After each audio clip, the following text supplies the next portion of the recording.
Hello. This video focuses on the special connection between you and your baby, the connection created by a secure attachment bond. The relationship can be a source of comfort and trust for your infant and a source of joy and fulfillment for both of you. The term attachment or attachment bonding is used in a number of ways, and you may be confused about its meaning. You may think that the parent-child relationship, called the secure attachment bond, is more complicated and time-consuming than it really is. Some see this relationship as spoiling an infant, as if that were possible, or demanding round-the-clock commitment, which it doesn't. The secure attachment bond does imply an ability to reduce stress that's affecting you and your baby, and it does require an ability to tune in to your own emotions and those of your infant. Everything that's important about life as a human being, you learn in context of relationships. Attachment relationships where the parent is sensitive to the child's inner state lead the child to have a brain that becomes very integrated and a mind that is very coherent. If parents are not providing sensitive caregiving, where they're not tuned into the internal state of the child, then you have various kinds of difficulties that can arise. The most important pivotal experience in a child's life is that a caregiver and a child have a falling in love experience. And that experience of joy is invigorating to the body on all fronts and is essential to being able to develop the capacity to care, to be able to develop the capacity to love, and to have empathy for other human beings, and to be able to have moral conscience.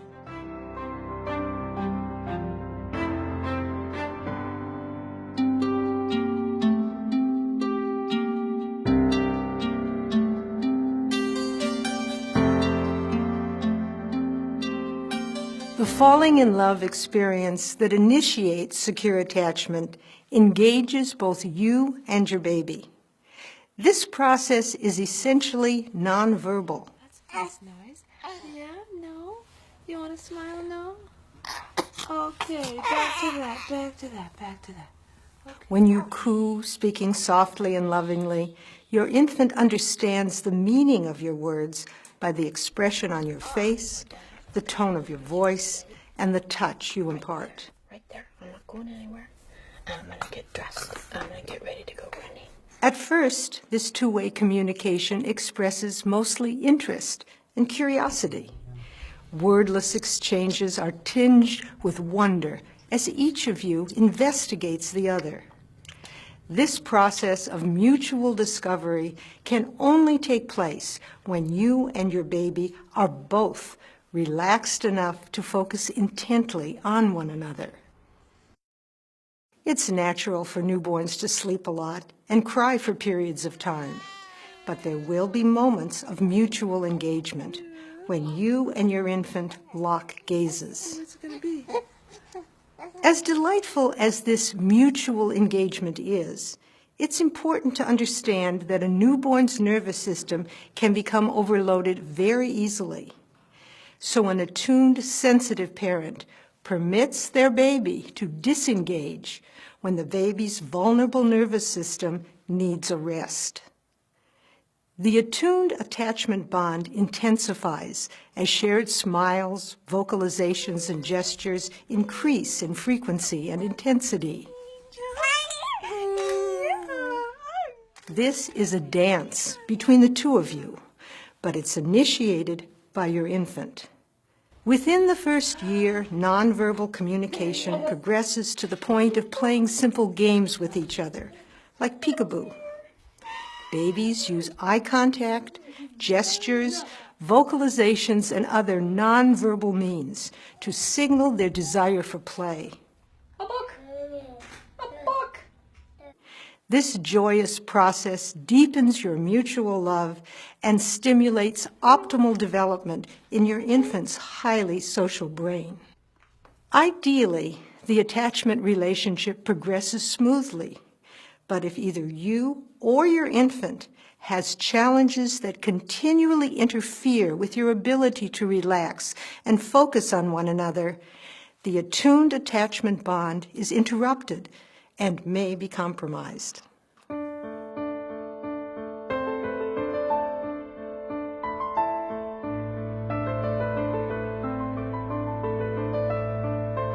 If the brainstem, for whatever reason, has some insult during development, it could be alcohol exposure in utero, it could be cigarette smoking, it could be prenatal exposure to drug, or it could be significant distress in the caregiver. For whatever reason, if the brainstem is poorly organized and overreactive and dysynchronous, the baby's born, and very often they will have what we call a state regulation problem.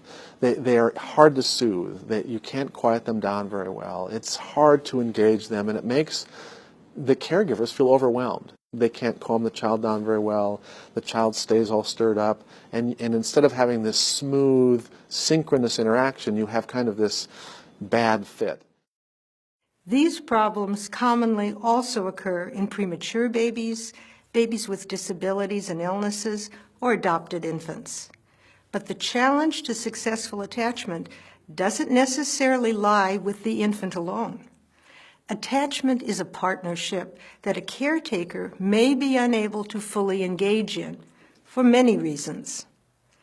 A mother who experiences high levels of stress throughout her pregnancy, from overwork or lack of physical or emotional support, can become distressed, and she can pass this stress on to her developing infant. Mothers who are sick, depressed, fearful, or traumatized will often be unable to remain calm and focused enough to successfully observe or communicate with their babies.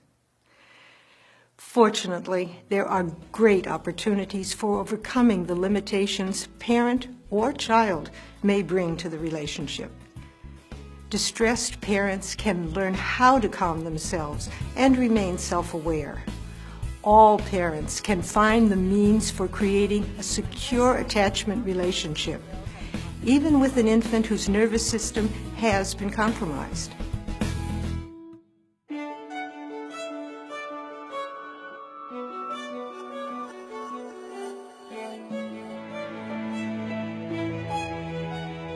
Challenges to attachment are overcome by first understanding the role stress plays in any relationship.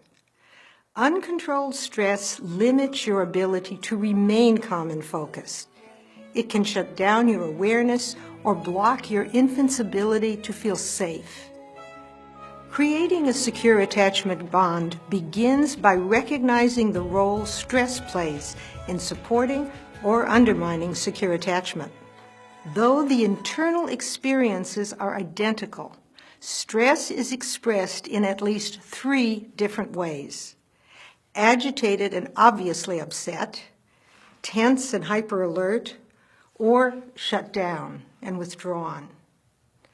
Listen to how Dr. Connie Lillis describes the process of trying to figure out infant upset, a process that she refers to as learning to be a stress detective.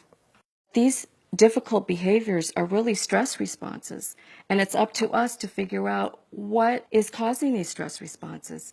And there's several different pathways that they can show us that they're distressed. The first stress response is a hypersensitive, hyperreactive stress response. And these infants cry a lot, are inconsolable. When they become toddlers, they may go into rapid temper tantrums and be very volatile. A second stress response are infants who are hypervigilant. These infants will have very wide eyes and will be very vigilantly looking, and you can see that there's an anxiety in their muscle tone and in how they carry themselves, and that they're scanning the environment. A third stress response would be very shut down and tuned out. These children, again, may be misunderstood as a good, easy baby.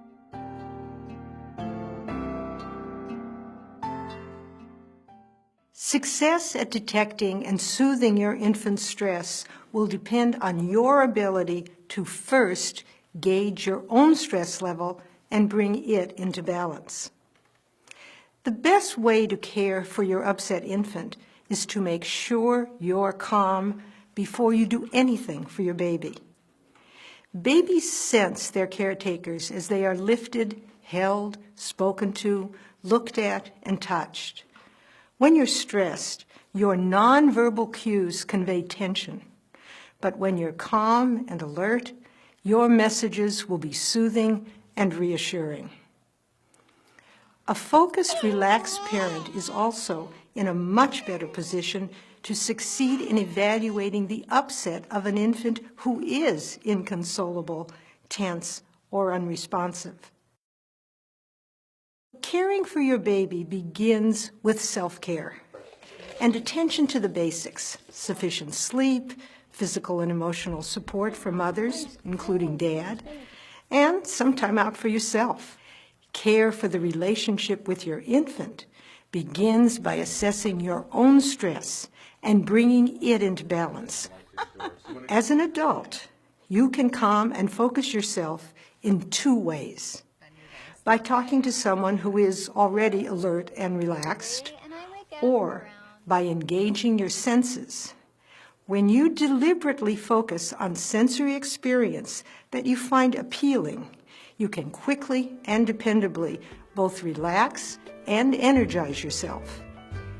Visual stimulation, music, aromas, and other sensory input, maybe along with a few deep breaths and perhaps a little movement, can rapidly bring a stressed nervous system back into balance.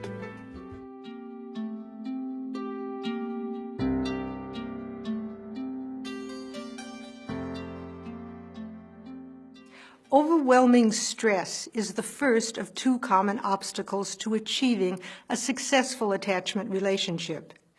Emotional numbing on the part of the parent is the second. The ability to be aware of your emotions and those of your infant is key to experiencing successful attachment. Emotions are at the heart of the nonverbal communication that keeps the relationship with you and your baby on track. Emotions are the connective glue of the falling in love experience. Under stress, you can lose control, saying and doing things you later regret.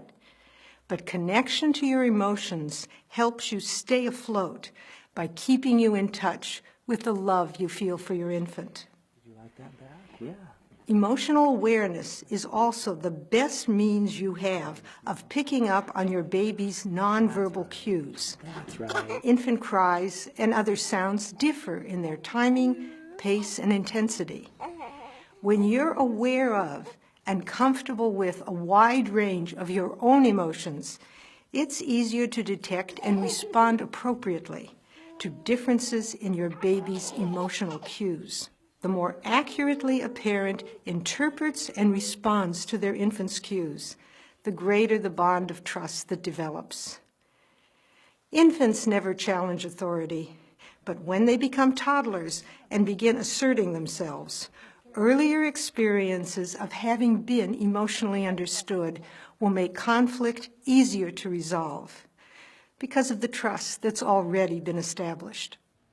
Babies have emotional responses to us when we are too often unresponsive to their needs or their attempts to interact or communicate. And that's why it's important to learn about their nonverbal communication. At birth or within weeks of life, infants feel core emotions like anger, fear, and joy. But to manage them, they rely on their primary caretakers because their own nervous systems aren't mature enough to keep strong feelings from becoming overwhelming. When parents don't help or can't help a child calm and soothe their emotions, children may learn to numb or avoid their feelings. It's not uncommon for people whose emotions were ignored early in life to be emotionally disconnected. When you don't know what you're feeling, it's very hard to understand what someone else is experiencing. In this way, cycles of inadequate attachment are created and passed on. Listen to what Dan Siegel has to say about the role of emotion and the passage of insecure attachment from one generation to another. One place I would like to start with individuals as well as our society trying to make a difference to really stop the cross-generational passage of trauma and of insecure attachment, it would be for parents to start a process of self-understanding. It basically costs nothing except the time and emotion that it takes for parents to begin on that process. And we all can do it. And the people who benefit most, besides ourselves, are our children. Fortunately, as Dan Siegel implies, adults can learn to tolerate their strong emotions, including feelings they dislike and find intimidating. It takes practice, but just as stress management can be learned, so can emotional self-awareness. And with it comes the key to self-understanding and self-control.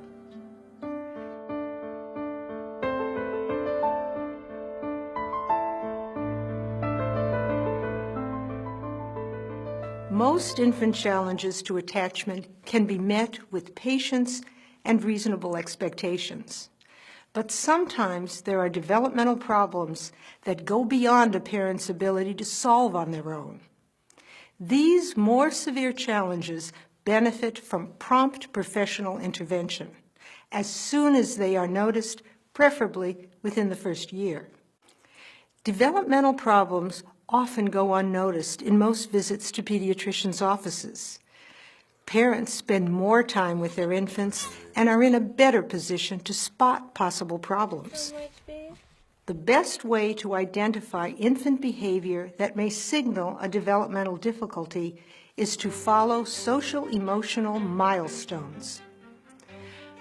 A social-emotional milestone is infant behavior that indicates the attachment bond is on a secure track. If this infant behavior doesn't occur, it's a red flag that signals an attention and regulation problem and the possibility of a more serious developmental problem. The first marker to look for is the one that takes place within the first 12 weeks of life. This first social-emotional milestone is the locked gaze between infant and parent that triggers the initial falling in love experience. The second milestone to look for in the first year takes place between 3 to 6 months and is marked by more complex engagement. Infant gazing gives way to smiles, vocalizations, and gestures that last a bit longer.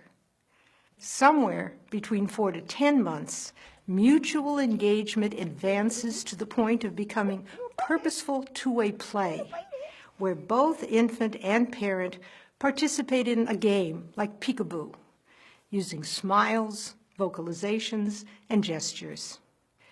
As the ability of the infant to remain engaged for longer periods of time grows, so does the complexity of the interaction, as reflected by other social-emotional milestones that occur after the first year.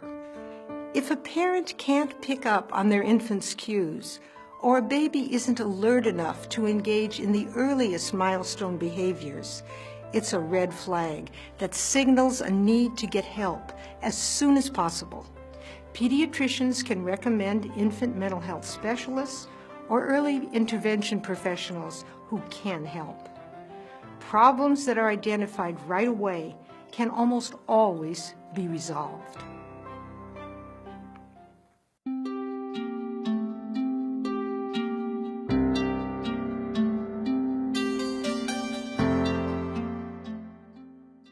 What our bodies need for best development is relationship.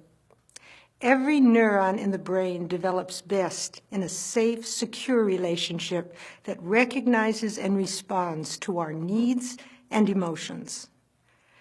Early childhood challenges can change the biology of the brain, but early childhood support can also change the biology of the brain. All infants bond with their parents in one way or another, so the question is, what kind of bond will this be? Will it be the secure attachment bond that every mother and child needs and deserves? To create secure attachment, You just need the social-emotional skill to quickly manage stress in the moment and be emotionally aware and available some of the time. If you don't have these skills, you can learn them. And if this learning is shared with a partner or as part of a group, the process will be more complete and powerful enough to support your child's physical, mental, emotional, and intellectual development. Your reward for investing in this process will be the joy you take from falling in love with your baby, and the meaning and purpose this unique relationship brings you. And your child's reward will be the very best possible start in life.